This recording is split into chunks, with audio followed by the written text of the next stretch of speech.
Narito tayo ngayon upang matunghayan ang nakakakilig, napaka-sweet, at talaga namang sobrang pinakainahabangan at nagtitrending na love story ni Kuya Jomar at ni Ate Carla.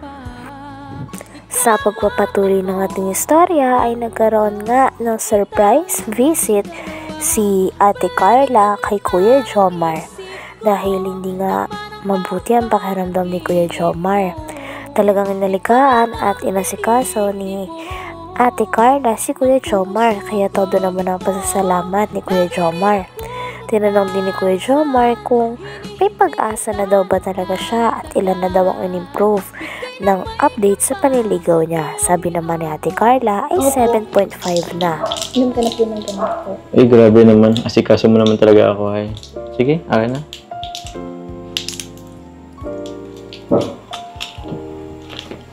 Pwede ba?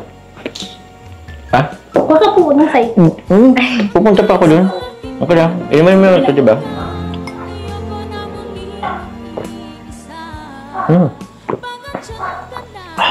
Parang tumatalab na. Mukhang nawawala na. Thank you. Siya nga pala, Carla. Thank you.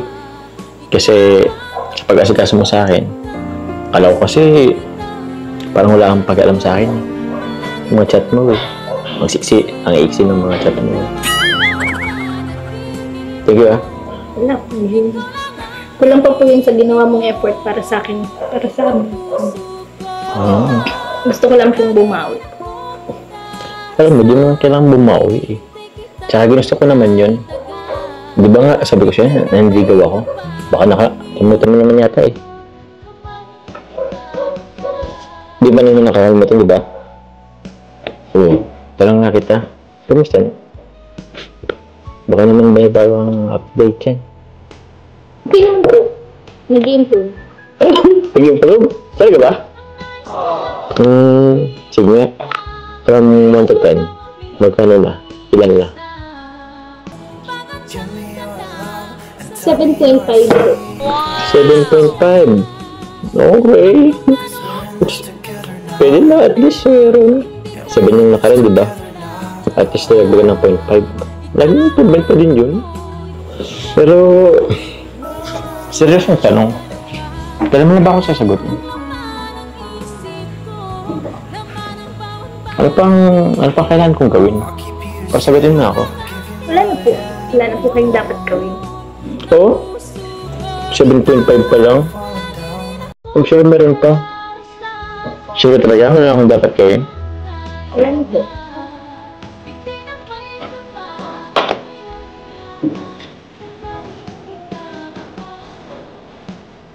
Ay, siya nga pala. Naalala ko. Yung picture natin, di ba, naiwan natin dun sa Robinson's Mall? Noong birthday nga ni Kuya Jomar ay nagpa-picture at nag-photobooth nga si Kuya Jomar at si Ate Carla. At doon sa vlog na yun, ay pinakita nila sa kanilang mga fans ang naging resulta ng kanilang pagpa-photobooth. Grabe at napaka-sweet nga ng mga photos nila dito at talagang kitang-kita na masaya si Kuya Jomar at si Ate Carla sa isa't isa. Kaya napaka-proud din nilang pinakita ito sa kanilang mga supporters. Ang tanong, kailan mo na ba ako sasagutin? Ano pang kailangan kong gawin? Pasagutin na ako. Wala na po. Wala na po kayong dapat gawin. Oo? 7.5 pa lang? I'm sure meron pa. Sure talaga, wala akong dapat gawin. Wala na po.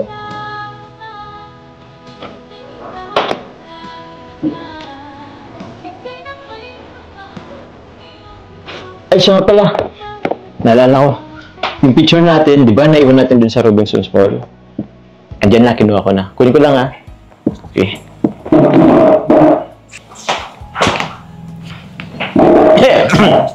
Dito na. Taran! Ano, buksan mo? Tingnan natin. Di ko ba Uy! Actually, ngayon ko lang yun makikita. Patingin naman ako. Sabay tayong tumingin. Wow. Ikaw kasi di ka nagsabi, biglaan eh. Tingnan mo naman. Ang haggard na mukha ko dyan. Pinuha po. Sabagay. Cute din naman ah. Ano, tigisa tayo nito? Anong gusto mo dito? Sige, pili ka nga. Ito po mga kalinga po, yung pictures namin. Yan po oh. Yan. Okay na? Meron pa pong isa. Yun. Ah, cute diba? Yun. Oh. Ano dito gusto mo? Ito yung nakaupo o itong... Ito na lang. Yan. Yung may puso. Well ba yun? Yun din yung gusto ko eh. Pwede bang akin na lang to? Akin po. Bakit naman? Ganda yun eh. Ito na lang sa'yo. Ay, wow, tinatago na talaga. Sige, sa'yo na yan. Ano pa magagawa ko? Tinago mo na eh. Ito na lang. Akin na to ah. Tabi ko lang. Ito. Ipakita natin. Halos pare-pas lang naman yata. Tigda-dalawang copy. O, sige. Kuha ako ng tig-isa. Ito pang isa. Sige, pakita natin. Ito po mga kalinga po. Ano po? Okay. Ito pang isa. Tinanong naman ni Ate Carla si Kuya Jomar kung hindi daw ba siya nalulungkot sa bahay nila. Madalas daw ay mag-isa siya. Sabi naman ni Kuya Jomar ay nasanay na lang daw talaga siya. At kung napapansin nga ni Ate Carla na tumatawag siya kay Ate Carla kahit anong oras. Kaya ibig sabihin daw nun kapag tumawag siya ay nalulungkot siya at gusto niya ng kausap. Seryoso nga ako. Ito kasi, di mo ba ako tatanungin kung anong gagawin ko dito? Ito, itatabi ko to sa kama. Ito, actually, itong malaki, ipapa-frame ko siya. Tapos, ilalagay ko siya sa side table ko. Kasi ito namang tatlo, ilalagay ko sa likod ng unan ko. Okay ba? Okay ba? Oh. Kasi ito naman, sa alam ng ano ko, ng unan ko. Para every time na namiss kita, unan ko lang to. Titingnan ko lang. Mas ba yun? Wala kang magagawa. Kasi yung gagawin ka. Yung ano sa'yo, ganun gawin mo. Ikaw ba? Anong gagawin mo dyan sa picture? Ilalagay ko po sa wallet. Tapos, Para po parati kong dala. Sige. Maganda rin naman. Di po ba kayo nalulungkot dito? Wala kayong kasama? Malungkot? Actually, dati oo. Pero, nasanay na lang din eh. Bakit? Gusto ba akong samahan dito? Actually, nalulungkot lang din. Paminsan-minsan, pero nasanay na lang din. Tsaka, may mga kasama naman ako dito. Sila Tia. Yun. Tapos, actually, bumalik na rin yung kapatid ko. Kaya, hindi naman ako masyadong nalungkot. Tsaka kaya nga, di ba? Kung papansin mo, lagi ako natawag sa'yo. Di ba? Pag ganun natawag ako sa'yo, yun, yung mga oras na yun, nalungkot ako. Tas tayo. Siya pala, Carla, may tatanong ako sa'yo. Kumusta pala yung ano? Yung bahay nyo? Yun na po, malapit na pong matapos. Malapit na? Ayun po. Mga ilang percent? 80%. 80%? Oh, malapit na. Siya pala, Carla, since ano naman, di ba babalik lang naman kayo bukas? Pwede ba pag uwi mo, tawag ako sa'yo? Para makita ko rin yung ano, bahay mo. Sabi mo kasi 80% na eh. Parang na-excite tuloy ako. So, feeling ko, malapit talaga matapos. Okay lang. Tawag na lang po ako dito. Kapag hindi po ako. Sige ah.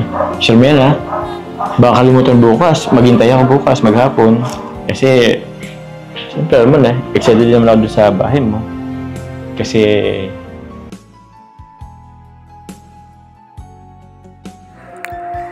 Hanggang dito na lamang muna ang ating nakakakilig, napaka-sweet, at talaga namang sobrang pinakainabangan at nagtitrending na love story ni Kuya Jomar at ni Ate Carla.